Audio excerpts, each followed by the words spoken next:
In discussing the large-scale structure of the cosmos, astronomers sometimes say that space is curved, or that the universe is finite but unbounded. Whatever are they talking about? Let's imagine that we are perfectly flat. I mean absolutely flat. And that we live, appropriately enough, in a flatland. A land named by Edwin Abbott, a Shakespearean scholar who lived in Victorian England. Everybody in flatland is, of course, exceptionally flat. We have squares, circles, triangles, and we all scurry about, and we can go into our houses and do our flat business. Now, we have width and length, but no height at all.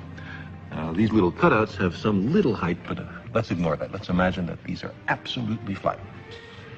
That being the case, we know, us flatlanders, about left-right, and we know about forward-back, but we have never heard of up-down. Let us imagine that into flatland, hovering above it, comes a strange three-dimensional creature which, oddly enough, looks like an apple.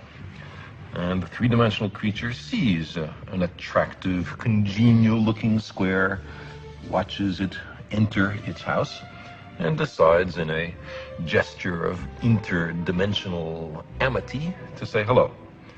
"Hello," says the three-dimensional creature. "How are you? I am a visitor from the third dimension." Well, the poor square looks around his closed house, sees no one there, and what's more, has witnessed a greeting coming from his insides, a voice from within. He surely is getting a little worried about his sanity. The three-dimensional creature is unhappy about being considered a psychological aberration, and so he descends to actually enter flatland. Now, a three-dimensional creature exists in flatland only partially. Only a plane, a cross-section through him can be seen.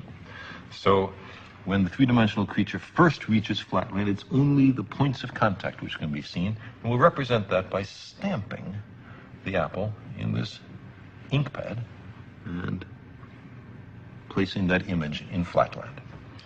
And as the apple were to descend through, slither by flatland, we would progressively see higher and higher slices, which we can represent by cutting the apple. So the square, as time goes on, sees a set of objects mysteriously appear from nowhere and inside a closed room and change their shape dramatically. His only conclusion could be that he's gone bonkers.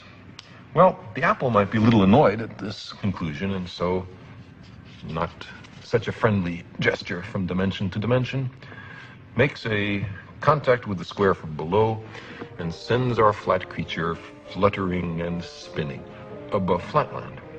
At first, the square has no idea what's happening. He's terribly confused. This is utterly outside his experience. After a while, he comes to realize that he is seeing inside closed rooms in flatland.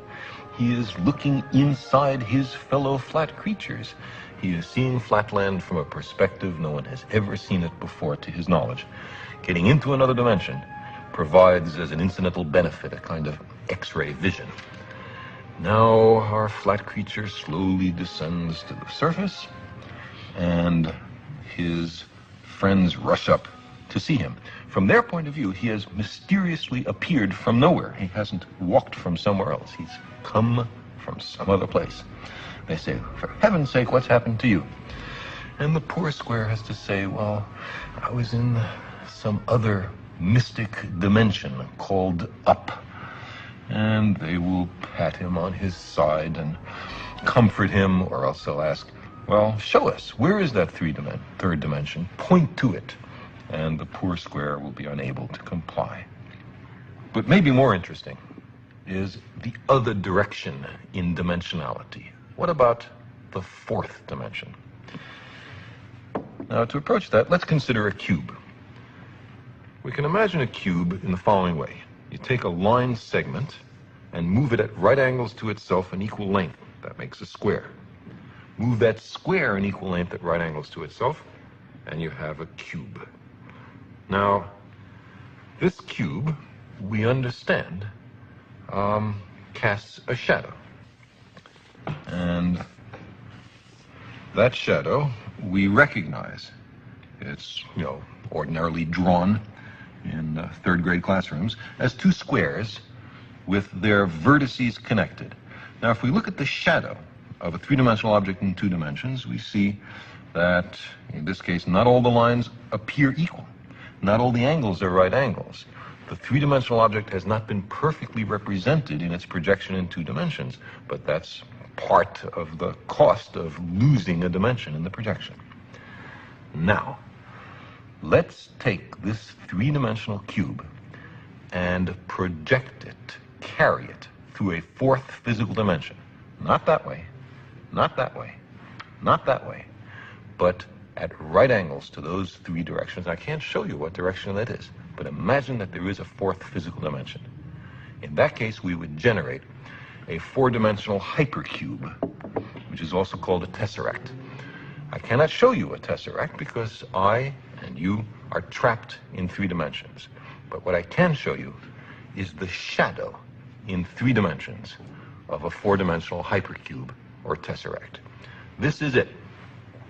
And you can see it's 2 nested cubes, all the vertices connected by lines. And now the real tesseract in 4 dimensions would have all the lines of equal length and all the angles right angles. That's not what we see here, but that's the penalty of projection. So you see, while we cannot imagine the world of 4 dimensions, we can certainly think about it perfectly well.